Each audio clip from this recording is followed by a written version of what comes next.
ये कहानी 10 साल बाद की है, जब पूरी दुनिया बर्बाद हो चुकी थी। ये विनाश सिर्फ एक ही दिन में हुआ था, जिसने सब कुछ खत्म कर दिया। 10 साल बाद धरती सुनसान और बेजान हो गई थी। ना जानवर बचे थे, ना फसलें, केवल खतरनाक जंगली कुत्ते जीवित रह गए थे। साफ पानी पाना भी बेहद मुश्किल हो गया था। इस उजड़ी हुई दुनिया में इंसान अब जिंदा रहने के लिए एक दूसरे का शिकार करने लगे थे। इसी बेरहम माहौल में एक लड़का और उसका बाप किसी तरह अपनी जिंदगी गुजार रहे थे। कहानी की शुरुआत घने जंगल से होती है, जहां बाप बेटा मिलकर शिकार कर रहे थे। पिता ने अपने हाथों से बनाया हुआ धनुष उठाया और एक जंगली सुअर पर तीर चला दिया।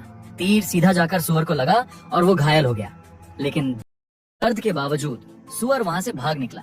ये देखकर दोनों उसके खून के निशान का पीछा करने लगे। कुछ दूर तक तो निशान साफ दिखाई दिए, लेकिन दलदल के पास पहुंचकर वे अचानक गायब हो गए। भूखे और थके हुए बाप बेटे को आखिर में खाली हाथ ही घर लौटना पड़ा। घर लौटते समय उनकी नजर जमीन पर पड़े टायरों के निशानों पर गई। उत्सुकता से वे उन निशानों का पीछा करने लगे और थोड़ी दूर जाकर एक छोड़ी हुई गाड़ी तक पहुंचे। दोनों ने मिलकर गाड़ी की तलाशी शुरू की। वहीं लड़का, जिसका नाम जेक था, गाड़ी के अंदर चढ़ा और ड्रॉर बॉक्स खोलकर देखने लगा। वहाँ उसे बिस्किट का एक पैकेट मिला। ये देखकर जेक बेहद खुश हो गया, क्योंकि इस बर्बाद हो चुकी दुनिया में वो पैकेट किसी खजाने से कम नहीं था। भूख से तड़पते हुए उसने बिना अपने बाप को बताए चुपचाप वहीं बैठकर बिस्किट खाना शुरू कर दिया। लेकिन खाते खाते उसका हाथ गलती से कार के हॉर्न पर जा पड़ा। अगले ही पल तेज आवाज पूरे जंगल में गूंज उठी। आवाज सुनते ही जंगली कुत्तों का एक झुंड वहां आ पहुंचा। खतरा देखते ही बाप बेटा फौरन कार की पिछली सीट पर जाकर छिप गए। कुत्ते गाड़ी के चारों ओर घूमते रहे, अंदर झांकने की कोशिश करते रहे, लेकिन कुछ देर बाद वे वहां से चले गए। इस घटना के बाद ये साफ हो गया, इस खामोश दुनिया में एक छोटी सी आवाज भी मौत को अपनी ओर बुला सकती थी। वापस लौटते समय जेक ने बचा हुआ बिस्किट खा लिया और उसका रैपर वहीं फेंक दिया। एक छोटी सी लापरवाही जो आगे चलकर उसकी जिंदगी की सबसे बड़ी गलती साबित होने वाली थी। कुछ देर बाद दोनों जंगल के अंदर अपने छुपे हुए ठिकाने पर लौट आए। ये ठिकाना टहनियों और लकड़ियों से ढका हुआ था, ताकि बाहर से ये बस एक झाड़ी जैसा लगे। अंदर उनका एक और साथी मौजूद था, एक जवान औरत जो जेक की पत्नी थी। उसकी पीठ पर गहरी चोट लगी थी, इतनी गंभीर कि बिना सही इलाज के वो ज्यादा दिन जीवित नहीं रह पाती। खुशकिस्मती से उनके पास थोड़ी सी एंटीबायोटिक गोलियां बची थी। रोज केवल एक गोली ही उसकी हालत को संभाले रख पाती थी। इस बर्बाद दुनिया में दवा की कीमत सोने से भी कहीं अधिक थी। अगली सुबह जब जैक खुले में बाथरूम कर रहा था, उसने अचानक पीछे से आवाजें सुनी। पीछे मुड़कर उसने देखा कि कुछ अजनबी उसके पास बढ़ रहे थे। डर के मारे जैक जल्दी से अपने पैंट खींचकर केबिन के अंदर भाग गया। दरवाजे की दरार से बाहर झांकते हुए उसने देखा कि लोग उसके करीब आ रहे थे। डर के मारे जैक जमीन पर गिर पड़ा। शोर सुनकर उसका बाप जाग गया। जैक की हालत देखकर वो तुरंत चौकन्ना हो गया। जब उसने देखा कि बड़ी संख्या में लोग केबिन की तरफ बढ़ रहे हैं, उसने तुरंत कुछ जरूरी सामान पैक किया और बैकपैक जैक को दे दिया, जो अब भी सदमे में था। जैक थोड़ा संभलने लगा। फिर बाप ने एक लकड़ी की पट्टी फेंककर दरवाजा खोला और दोनों को पीछे के दरवाजे से बाहर निकाल दिया। लेकिन जैक की पत्नी गंभीर रूप से घायल थी, इसलिए वे ज्यादा दूर नहीं जा सकते थे। ये देखकर पिता को एक दर्दनाक फैसला लेना पड़ा। उसने जैक और उसकी पत्नी को पास ही एक सेप्टिक टैंक में छुपा दिया और अकेले उन हत्यारों का सामना करने निकल पड़ा। पिता ने अपनी पूरी ताकत लगाई, लेकिन केवल कुछ लोगों को घायल कर पाया। फिर किसी ने उसे लकड़ी से मारकर गिरा दिया और एक आदमी ने इस मौके का फायदा उठाकर उसे मार डाला। जेक ने अपने पिता की मौत अपनी आंखों से देखी। ये देखकर वो और उसकी पत्नी दोनों डर और दर्द से थरथराए, लेकिन जल्द ही अपनी समझदारी जुटाकर खुद को संभाल लिया। इसके बाद लुटेरों ने केबिन को लूट लिया। रास्ते में उन्हें जेक का बैकपैक भी दिखा, जो गलती से जेक के हाथ से गिर गया था। बैकपैक में उन्हें कीमती दवाइयां मिली, जो जेक की पत्नी के जिंदा रहने की आखिरी उम्मीद थी। जेक ने यह भी देखा कि लुटेरे उसके पिता की लाश को बांध कर ले जा रहे थे। वे लोग सेप्टिक टैंक की ओर से गुजर रहे थे। तभी ग्रुप के लीडर ने कुछ अजीब देखा और ढक्कन खोलने की कोशिश करने लगा, लेकिन जेक ने अंदर से अपनी पूरी ताकत लगाकर उसे ढक्कन खोलने से रोक दिया। जब लीडर ढक्कन को ठीक से नहीं खोल पाया तो वो झुककर अंदर देखने लगा, लेकिन वहाँ उसे कुछ साफ दिखाई नहीं दिया और बदबू के कारण वो पीछे हट गया। ये देखकर जेक और उसकी पत्नी को थोड़ी राहत मिली। लुटेरे जाने के बाद जेक सेप्टिक टैंक से बाहर निकला और केबिन की तरफ बढ़ा। तभी उसकी नजर जमीन पर पड़े बिस्किट के रैपर पर पड़ी। तभी उसे समझ आया कि उसकी लालच ने ये सारी मुसीबत बुला दी थी। केबिन अब पूरी तरह बर्बाद हो चुका था, सारी चीजें लूट ली गई थी। सबसे बुरी बात ये थी कि अब उसकी पत्नी की हालत बहुत खराब हो गई थी। वो बेहोशी की हालत में बिस्तर पर पड़ी थी और उनके पास अब कोई दवा भी नहीं बची थी। जेक पूरी तरह असहाय महसूस कर रहा था। उसके दिमाग में ख्याल आया कि शायद उसे अपनी पत्नी को मारना पड़े, लेकिन पिता की मौत के बाद वो अपनी पत्नी को खोने का दर्द सहन नहीं कर सकता था। कुछ सोच विचार करने के बाद उसने ठान लिया कि वो उन दरिंदों से दवा का पैकेट और अपने पिता का बदला जरूर लेगा। फिर जेक ने पत्नी के पास आखिरी पानी की बोतल रख दी और दरवाजे को बोर्ड से बंद कर दिया। ताकि वो सुरक्षित रहे। इसके बाद वो अपने पिता के खून के निशान को फॉलो करते हुए जंगल में चला गया। अब जैक अकेला ही जंगल में चल रहा था। उसे ये भी नहीं पता था कि उसे और कितनी दूर तक जाना पड़ेगा। मौसम इतना ठंडा था कि उसकी पूरी बॉडी जमने लगी थी और वो केवल एक टी शर्ट और निकर पहने हुए था। उसके हाथ पांव भी सुन्न हो गए और वो जमीन पर गिर पड़ा। जैसे ही वो बेहोश होने वाला था, उसने एक छोटे लड़के को वहाँ से गुजरते हुए देखा। जेक ने मौका देखकर उसका पीछा करना शुरू कर दिया। लड़के के घर पहुँचते ही उसने जेक को देख लिया और डर के मारे अंदर भागकर लोहे के गेट को बंद कर लिया, लेकिन गेट जेक को रोक नहीं सका। उसने कई बार उसे लात मारी और जंग लगी लोहे की गेट तोड़ दी।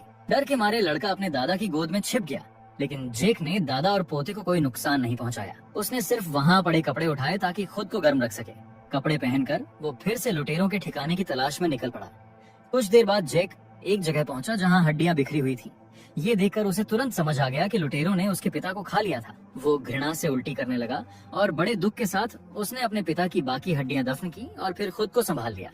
अब जब उसकी पत्नी की जान खतरे में थी, जेक जानता था कि उसे जल्दी से जल्दी लुटेरों को ढूंढना होगा और दवा लानी होगी, लेकिन खून के निशान अब पूरी तरह खत्म हो चुके थे। तभी जेक के दिमाग में एक आइडिया आया। उसने पास के पेड़ पर चढ़कर दूर तक नजर दौड़ाई। चारों तरफ देखने के बाद उसे कहीं से धुआं उठता दिखाई दिया, लेकिन तभी उसका बैलेंस बिगड़ गया और वो पेड़ से गिर पड़ा। गिरने की आवाज जंगल में गूंज उठी और जंगली कुत्ते उस आवाज की ओर दौड़ पड़े। अब जेक के पास ज्यादा समय नहीं था। वो चोट लगी टांग से भागने की कोशिश करने लगा, लेकिन ज्यादा दूर तक नहीं जा सका और पास के कैंप फायर के पास गिर पड़ा। कैंप फायर देखकर उसे याद आया कि जानवर आग से डरते हैं। उसने आग फिर से जलाई, लकड़ियां डालकर उसे बड़ा किया और रात भर मशाल हिलाकर जंगली कुत्तों को दूर रखा। अगली सुबह जेक फिर अपनी यात्रा पर निकल पड़ा। रास्ते में उसने एक ब्लू कलर का कैंप देखा। वो कैंप के अंदर गया और जरूरी सामान ढूंढने लगा। वहाँ उसे माचिस के डिब्बे, जंग लगा चाकू और एक सीटी मिली। जेक जैसे ही कैंप से बाहर निकला, वो फिर उसी छोटे लड़के से टकरा गया, लेकिन लड़का उसे देखकर डर के मारे वहाँ से भाग निकला। अब जेक जंगल में छोटी नदी का पीछा करता रहा। तभी उसने नदी में बहता हुआ खून देखा। ये देखकर वो तुरंत एक चट्टान के पीछे छिप गया। चट्टान के दूसरी तरफ जेक ने लुटेरों में से एक सदस्य को देखा जो नदी पर चाकू साफ कर रही थी। जैसे ही औरत वहाँ से जाने लगी, जेक ने एक पत्थर उठाया और उसका पीछा करना शुरू कर दिया। पीछे चलते हुए उसने देखा कि लुटेरों के अड्डे के चारों तरफ जाल बिछाए हुए थे। सावधानी बरतते हुए जेक आखिर में उनके कैंप तक पहुंच गया। वहां उसने अपना बैकपैक देखा। बैकपैक खोलकर वो दवा ढूंढने लगा, लेकिन दवा वहां नहीं मिली। फिर जेक कैंप में और तलाश करने लगा। तभी औरत उसके पीछे से आई और उस पर हमला करने वाली थी कि जेक ने आईने में उसे देख लिया और उस हमले से बच गया। इसके बाद दोनों के बीच जोरदार लड़ाई शुरू हो गई। औरत ताकतवर थी और जेक पर भारी पड़ रही थी। अंत में जेक ने पास रखा एक पत्थर उठाया और उसके सिर पर दे मारा। एक ही वार में वो औरत ढेर हो गई। इसके बाद जेक पास के आरवी में गया ताकि दवा ढूंढ सके। ढूंढते समय उसने देखा कि लुटेरे वापस कैंप की ओर लौट रहे थे। जेक ने वहाँ खून के धब्बे साफ किए और औरत के लाश को लेकर एक सुरक्षित जगह पर छुपा दिया। जब लुटेरे कैंप पहुंचे तो उनके साथ वही लड़का था जिसे जेक पहले टकराया था। अब वो उनका बंदी बन चुका था। दूसरी ओर लुटेरों का लीडर ने देखा कि आईना हिला हुआ था और उसे शक हुआ कि कुछ गड़बड़ है। उसने शांतिपूर्वक कैबिनेट खोली, दवा निकाली और घायल लुटेरों में बांट दी। फिर उसने दवा को वापस कैबिनेट में लॉक कर दिया। इसके बाद लीडर नदी किनारे औरत को ढूंढने चला गया, लेकिन वहाँ उसे कोई सुराग नहीं मिला। तभी उसके एक आदमी को औरत का हथियार मिल गया। ये देखकर लीडर ने पूरा ग्रुप लेकर औरत को ढूंढने का फैसला किया। जेक झाड़ियों में छुपा हुआ था। उसने जल्दी से औरत की लाश को पत्तों से ढक दिया और चुपचाप कैंप में घुस गया। बाकी लुटेरे लीडर के साथ वहाँ से चले गए। केवल एक संक्रमित घायल व्यक्ति आरवी में रह गया। जेक ने मौके का फायदा उठाया और लड़के को बचाने की कोशिश की, लेकिन लड़का डर के मारे चिल्ला पड़ा। शोर सुनकर वो आदमी आरवी से बाहर निकल आया और देखा कि लड़का भाग रहा है। संक्रमित आदमी ने लड़के का पीछा करना शुरू कर दिया और इस दौरान जेक को लॉक किए हुए दवा वाले बॉक्स तक पहुंचने का मौका मिल गया। जैसे ही जेक बॉक्स खोलने वाला था, उसने देखा कि लीडर वापस कैंप की ओर लौट रहा है। ये देखकर जेक जल्दी से आरवी के नीचे छिप गया। उसने देखा कि लुटेरों को औरत की लाश मिल गई थी। उसे देखकर वे गुस्से से भर उठे, लेकिन हैरानी की बात यह थी कि उन्होंने उसे खाने के बजाय सम्मान पूर्वक जला दिया। अब जेक को पूरी रात आरवी के नीचे छिपकर रहना पड़ा। अगले सुबह जब लीडर सो रहा था, जेक चुपचाप आरवी में गया। उसने छोटे चाकू से रस्सी काटी और लीडर की गर्दन से चाबी ले ली। जेक ने दवा वाला बॉक्स खोला, गोलियां अपनी जेब में रखी और फिर उसी लॉक से आरवी का दरवाजा बंद कर दिया। जेक खुश होकर वहाँ से भागने लगा, लेकिन गलती से उसने घंटी वाली लाइन छू दी। इसकी आवाज सुनकर लीडर जाग गया और जेक को पकड़ने बाहर आया। जब उसने देखा कि दरवाजा बाहर से बंद है, तो गुस्से में लीडर दरवाजे पर जोर से वार करने लगा और आखिर में बाहर निकल आया। जेक भागता रहा, जबकि लीडर और उसके लोग उसका पीछा कर रहे थे। इसी बीच जेक की पत्नी जंगली कुत्तों की आवाज सुनकर जाग गई। उसने देखा कि कुत्तों ने केबिन को घेर लिया था और एक कुत्ता दरवाजे की दरार से अंदर आने की कोशिश कर रहा था। उधर जेक खतरनाक स्थिति में था, लेकिन जंगल और इलाके की जानकारी के कारण उसने लुटेरों से बच निकलने में कामयाबी पाई। वो जंगल में दौड़ता हुआ उसी जगह पहुंचा जहां बूढ़ा आदमी और लड़का रहते थे, लेकिन वहां उसे जंगली कुत्तों के कई पैरों के निशान दिखे। फिर जेक एक कमरे में गया और देखा कि बूढ़ा आदमी कुत्तों का शिकार बन चुका था। ये नजारा देखकर जेक बहुत हिल गया। जेक लड़खड़ाता हुआ घर से बाहर निकला। अब उसके पास लड़ने की शक्ति नहीं बची थी और तभी लुटेरों ने पीछे से हमला कर उसे बेहोश कर दिया। जब जेक ने देखा कि एक लुटेरा चाकू तेज कर रहा था और बाकी लोग उसे जिंदा पकाकर मारने की तैयारी कर रहे थे, तभी उसे अपनी पत्नी याद आई। वीडियो देखने के लिए हमारे चैनल को सब्सक्राइब करें। ये सोचकर जेक के अंदर से जिंदा बच निकलने की उम्मीद जाग उठी। तभी उसकी नजर पास पड़ी सीटी पर गई, जिसे देखकर उसके दिमाग में एक योजना बन गई। जेक ने सीटी बजाई, जिसकी तेज आवाज पूरे जंगल में गूंजी। ये आवाज सुनकर भूखे जंगली कुत्ते तुरंत उनकी ओर दौड़ पड़े। लीडर ने खतरा समझा और जेक को रोकने की कोशिश की, लेकिन अब बहुत देर हो चुकी थी। लुटेरे वहाँ से भागने लगे और कुत्ते उनका पीछा करने लगे। मौका देखकर जेक ने छोटे चाकू से रस्सी काट दी और पास के पेड़ के पीछे छिप गया। फिर उसने लुटेरों के कपड़े पहन लिए और वहाँ से छिप कर भाग गया। जब लुटेरे कुत्तों से बच गए तो उन्होंने तुरंत जेक को ढूंढना शुरू कर दिया। वे चारों तरफ उसकी तलाश करने लगे। तभी एक आदमी को पेड़ के पीछे किसी जैकेट का किनारा दिखाई दिया। उसने चाकू निकालकर अचानक वार किया, लेकिन वहाँ कोई इंसान नहीं था, सिर्फ कपड़ा पड़ा हुआ था। जेक ने मौका देखा और पेड़ से कूदकर सीधे आदमी के ऊपर गिर पड़ा और उसे मार दिया। इसके बाद जेक ने उस आदमी के कपड़े पहन लिए और उसकी लाश एक तरफ खींचते चला गया। इसी बीच एक और लुटेरे की नजर जेक पर पड़ी। वो सोचकर कि जेक उसका साथी है, उसके पास बढ़ा। जैसे ही वो आदमी करीब आया, जेक तेजी से पलटा और चाकू से उसे छाती में मार दिया।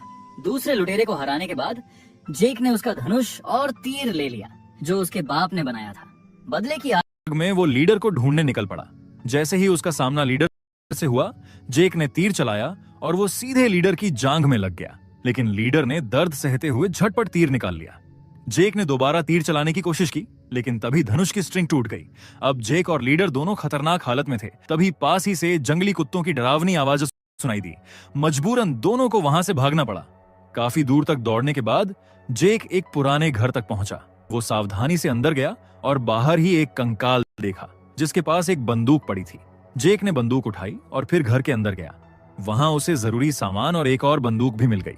अब 2 हथियारों के साथ जेक खुद को मजबूत और तैयार महसूस कर रहा था। लेकिन जैसे ही वह खाना पैक करने लगा, उसने किसी के घर में आने की आवाज सुनी। वह मुड़ा और देखा कि लीडर उसका पीछा करते हुए इस जगह तक आ चुका था। जेक ने तुरंत लीडर पर बंदूक तान दी, लेकिन जैसे ही उसने ट्रिगर दबाया, देखा कि बंदूक खाली थी। लीडर ने साहस दिखाते हुए आगे बढ़ा और जेक से भिड़ गया। उसने जेक को जमीन पर गिरा दिया और बेरहमी से पीटना शुरू कर दिया। जेक ने तुरंत प्रतिक्रिया दी और लीडर की जांघ पर लगी चोट को दबा दी। लीडर दर्द से कराह उठा और पकड़ ढीली कर दी। इस मौके का फायदा उठाकर जेक उठ खड़ा हुआ, टेबल से दूसरा हथियार लिया और बिना देर किए ट्रिगर दबाया। इस बार गोली सीधे लीडर के माथे पर लगी और वो वहीं ढेर हो गया। जेक आखिरकार जीत गया और तुरंत घर की ओर दौड़ पड़ा। रास्ते में उसने बच्चे के घर पर 3 डिब्बे कैंड फूड छोड़ दिए और फिर अपने घर की ओर बढ़ा। जैसे ही जेक केबिन पहुंचा, उसने देखा कि केबिन का दरवाजा टूट चुका था और उसकी पत्नी कहीं दिखाई नहीं दे रही थी। ये देखकर जेक जमीन पर गिर पड़ा और दुख और हताशा में डूब गया। ठीक उसी समय पीछे से किसी ने जेक के कंधे पर हाथ रखा।